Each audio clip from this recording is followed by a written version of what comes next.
Today we have a question from Dana. Dana asked why we cannot be something that is changing. So why can't we be a changeful self? Why can't I be that which is changing? So Dana said, "Hi Sunny and community. By the way, if you are wondering what community Dana is speaking of, make sure to check the link in the description box below. It is my free group, my support group, where you can ask questions like this. You can interact with other members going through the same spiritual journey. And also over there, I have many free resources, courses on self-inquiry, acceptance, and beginner meditation that may be helpful to you. So you can check it out after the video, okay?" Dana said, "I am grateful to be part of this community, and I have followed Sunny and his videos for many years now. I have a lot of pain and discomfort in my body, and I am trying the letting go method for a while now with not so much results. I listen to the letting go and acceptance playlists often, and I almost know them by heart. I am also a fan of David Hawkins' letting go and healing and recovery. But my question is actually about the identification with the body. Maybe because I have so much pain, I cannot grasp the idea that we are not our bodies. I kind of understand that we are not our mind because the thoughts come and go, and they are conditioned and collective. I am okay with that. The teaching says that we are the awareness of our body. The body changes and we are not changing. We are infinite consciousness. But why can we not be something that is changing like the body? Please point me in some good direction so that I can understand better." Great question.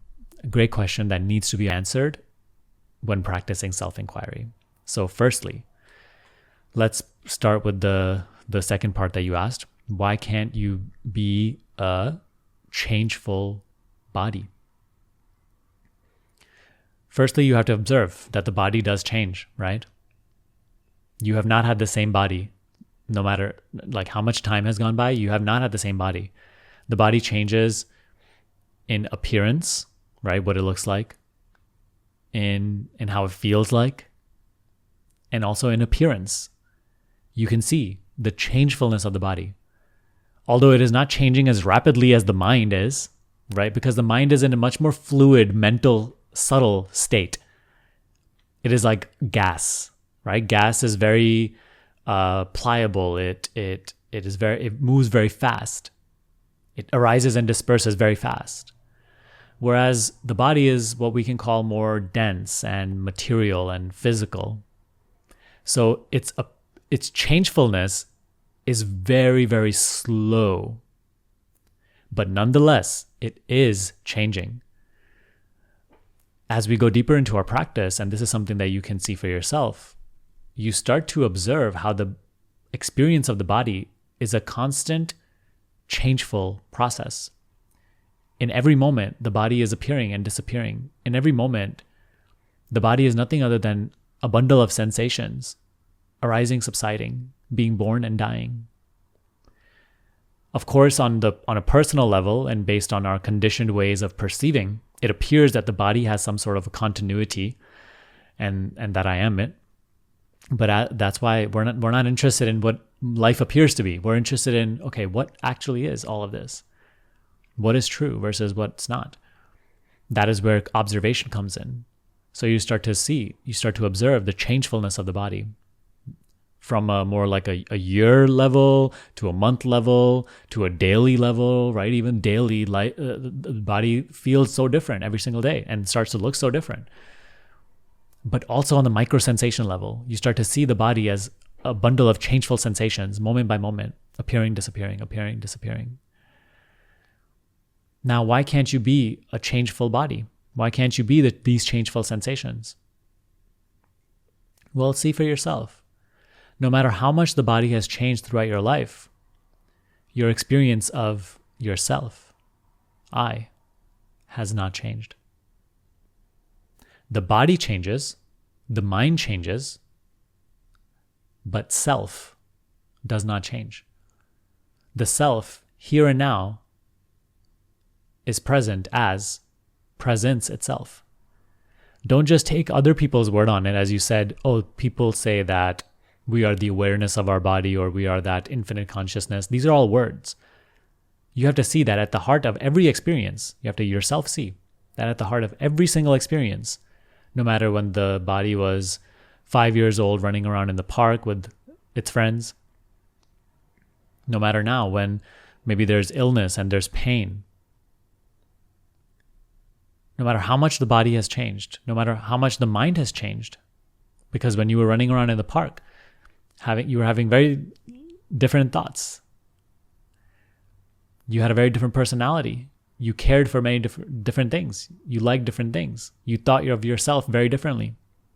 And as life progressed, all these things changed. Your self-image, your personality, your likes and dislikes, the state of your body, the functionality of your body, the appearance of your body. All of these things changed. But no matter how much they changed, you experienced no change at the quote-unquote level of self, of what I am. In every one of those changeful experiences, you constantly refer to yourself as I. But the mistake you made is that you constantly refer to those changeful appearances, such as the body, such as the personality, the thoughts, the emotions, as I. You said, I am running around in the park. You said, I am thinking. You said, I am feeling angry. You say, I am this, I am that. Here, we separate I am from everything that comes after, because everything that comes after only refers to experience, whereas I am is the presence in which all experience is appearing and disappearing every moment. So you cannot be a changeful self because just looking into your direct experience, you are not changing. It's as simple as that. And that's why these teachings always resonated with me so powerfully when they came into my experience, is because they didn't ask me to believe anything. They didn't invite me to have faith in some sort of external thing. It just said, hey, look into your experience and see what's going on. Not look into your experience and think about your experience, because then conditioning is at play. You'll only reinforce your conditioned filters of what you've been taught. But really see, look, observe. And just by looking at what actually is, you start to see that I am not changeful. I experience myself here as simply being aware being. And everything else that I am aware of changes. So there you go. You never change. That is your direct experience. No matter how much the body has changed, you always refer to yourself as I. What is this I that you're referring to? And the current state that you're going through with a lot of pain, I sympathize with you, and I've been there myself. That is how my journey started, with a spine injury that lasted many years and actually still is at play to some degree. I don't have nearly as much pain as I used to, but for many years I went through a lot of pain, and that's what brought these teachings into my life. And I can tell you, excuse me, and I can tell you that this journey is not about getting rid of your pain. So as long as you're trying to get rid of your pain, you will bind yourself to identification with the body. Instead, you have to just observe even the pain. That is what the teaching of letting go and acceptance is all about. The teaching of acceptance is not observe your pain so that you can get rid of it. It is simply to observe. Because only through observation, you start to recognize yourself as that which is totally free. Just by observing your identification with the body, your identification with the pain, your identification with the resistance to the pain, and the self-image that is experiencing this pain, all dissolve gradually.